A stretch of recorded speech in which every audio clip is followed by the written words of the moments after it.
Hi மக்களே! வணக்கம் மக்களே! வீட்லயே எப்படி ஈஸியா பீட்ரூட் மால்ட்டு செய்யலான்னு பார்க்கலாம் வாங்க. நெறைய பேரு மால்ட்ட ட்ரை பண்ணி பார்த்துட்டு, எனக்கு சரியாவே வரமாட்டேதுன்னு ஃபீல் பண்ணிட்டுருப்பீங்க. அப்போ உங்களுக்கான வீடியோ இதுதாங்க. வீடியோ ஃபுல்லா ஸ்கிப் பண்ணாம பாருங்க. இன்னைக்கு வந்து நான் 1 கேஜி மால்ட்டு செய்யறதுக்கான இன்கிரீடியன்ட்ஸ் தான் எடுத்திருக்கேன். வாங்க என்னன்னு பார்க்கலாம். பீட்ரூட் 1 கேஜி, நாட்டு சர்க்கரை 1 கேஜி, பாதாம் 50 கிராம், முந்திரி 50 கிராம், ஏலக்காய் வந்து 10 கிராம் எடுத்திருக்கேங்க. பீட்ரூட்ட வந்துட்டு நல்லா தோலெல்லாம் சீவிட்டு, கழுவிட்டு இத மாரி திருவி வச்சுக்கோங்க. முடிஞ்ச வரைக்கும் திருவிட்டு மிக்ஸி ஜாரில் போட்டு அரைச்சி பேஸ்ட் எடுத்து வச்சுக்கோங்க.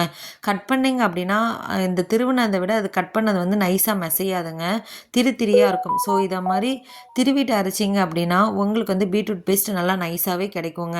ஸோ பீட்ரூட் பேஸ்ட் வந்து நம்ம ரெடி பண்ணி எடுத்து வச்சுக்கலாம். ரொம்பவே ஹெல்த்திங்க. பீட்ரூட் வந்து ஹீமோக்ளோபினும் நமக்கு இன்க்ரீஸ் பண்ணி கொடுக்குங்க.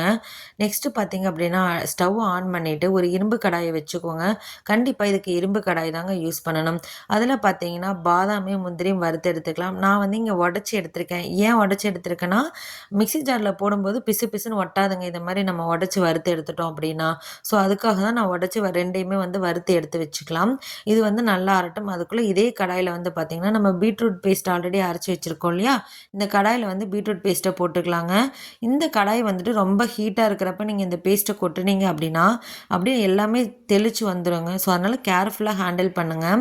ஸோ பீட்ரூட் பேஸ்ட்டு போட்ட உடனேவே வந்துட்டு நாட்டு சர்க்கரையும் நம்ம இது கூடயே ஆட் பண்ணிடணுங்க. அப்போ தான் உங்களுக்கு வந்து பீட்ரூட் கலர் வந்து மாறாமல் கிடைக்கும். ஏன் நான் இந்த இடத்துல வந்து தட்டு வச்சு மூடி வைக்கிறேன் அப்படின்னா, நம்ம வந்து இந்த பீட்ரூட் மால் ப்ரிப்பேர் பண்ண பார்த்தீங்க அப்படின்னா தெளிச்சிட்டே இருக்குங்க செவுரு ஃபுல்லாக. ஸோ அடுப்பு ஃபுல்லாமே ஸ்ப்ரெட் ஆயிருங்கிறதுக்காக தான் நான் ஒரு பிளேட் வச்சு மூடி வச்சுருக்கேங்க. ஸோ நல்லா ஒரு 50 மினிட்ஸ் ஒன்ஸ் வந்து நம்ம பீட்ரூட் மால்ட்டை திறந்து திறந்து பார்த்து நல்லா கிளறி விட்டுட்டே இருக்கணுங்க. நான் இப்போ காமிக்கிற ஸ்டேஜ் வந்து கிட்டத்தட்ட 1.5 மணி நேரம் ஆகணுங்க இந்த ஸ்டேஜ் வர்றதுக்கு. நம்ம கிளறும் போது பார்த்திங்கன்னா கை டைட்டாக இருக்கும். ஸோ அந்த ஸ்டேஜ் வந்தோடனே பார்த்திங்கன்னா நீங்கள் கையெடுக்காமல் கிளறி விட்டுட்டே இருக்கணுங்க. ஸோ கிளறி விட்டதுக்கப்புறம் பார்த்திங்கன்னா நல்லா கெட்டியாக வந்துருச்சு.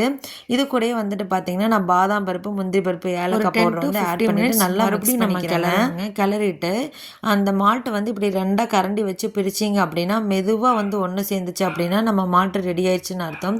அந்த ஸ்டேஜில் வந்து நீங்கள் ஸ்டவ்வை ஆஃப் பண்ணிக்கலாங்க. ஸ்டவ் ஆஃப் பண்ணிவிட்டு ஆற விட்டுருங்க. அதுக்கப்புறம் பார்த்தீங்கன்னா நல்லா ஃபேனை ஃபுல் ஸ்பீடில் வச்சுட்டு ஃபேனுக்கு அடியில் வந்து இந்த மால்ட்டை கொண்டு போய் வச்சுருங்க.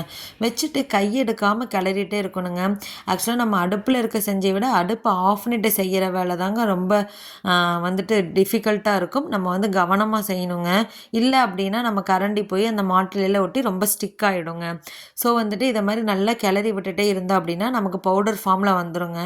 கிளறிட்டே இருக்கணும், கையை வந்து சுத்தமாகவே எடுக்கக்கூடாதுங்க. கிளறிட்டே இருக்கணும். இந்த மாதிரி கட்டி கட்டியாக வரும்போது என்ன பண்ணணும், கரண்டி வந்து பின்னாடி திருப்பி வச்சு நம்ம வடக்கில் தேய்ச்சிட்டே வந்தோம்னா அந்த கட்டியெல்லாம் பவுடர் ஃபார்முக்கு வந்துடுங்க. பாருங்கள், இந்த ஸ்டேஜ்லையுமே எனக்கு வந்து கடாய் வந்து லைட்டு ஹீட்டில் இருக்குங்க. அப்போ தெரிஞ்சுக்கலாம் நம்ம மால்ட்டு வந்து கரெக்டாக வந்துட்டு இருக்குன்னு சொல்லிட்டு. ஸோ இப்படி கிளற பார்த்திங்கன்னா பவுடர் ஃபார்மில் வந்துடுங்க. இந்த பவுடர் ஃபார்மில் வந்தோடனே நல்லா ஒரு சல்லடை வச்சு சலிச்சுக்கோங்க. சலிச்சதுக்கப்புறம் பார்த்தீங்கன்னா மேலே இந்த கட்டிக்கிட்டே இருக்கும் பார்த்தீங்களா, அதையெல்லாம் ஒரு மிக்ஸி ஜாரில் போட்டு நல்லா பவுட்ரு பண்ணி இதில் சேர்த்து நல்லா கிளறி விட்டுக்கோங்க. ஸோ இப்போ சூப்பரான மால்ட் வந்து ரெடி ஆயிடுச்சுங்க. நான் வந்து வீடியோ ஃபுல்லாக ஸ்கிப் பண்ணாமல் போடணும்னு நினச்சேன். பட் என்னால் இவ்வளோ தாங்க எடிட் பண்ணி போட முடிஞ்சிச்சு. உங்களுக்கு ஏதாச்சும் டவுட் இருக்குன்னா இந்த வீடியோ கீழே மறக்காமல் கமெண்ட் பண்ணுங்கள். நான் வந்து எக்ஸ்பிளைன் பண்ணுறேன் நெக்ஸ்ட் வீடியோவில். ஸோ உங்களோட ஃப்ரெண்ட்ஸ் யாராவது ஸ்மால் பிஸ்னஸ் பண்ணுறாங்க அப்படின்னா கண்டிப்பாக இந்த வீடியோவை ஷேர் பண்ணுங்கள்.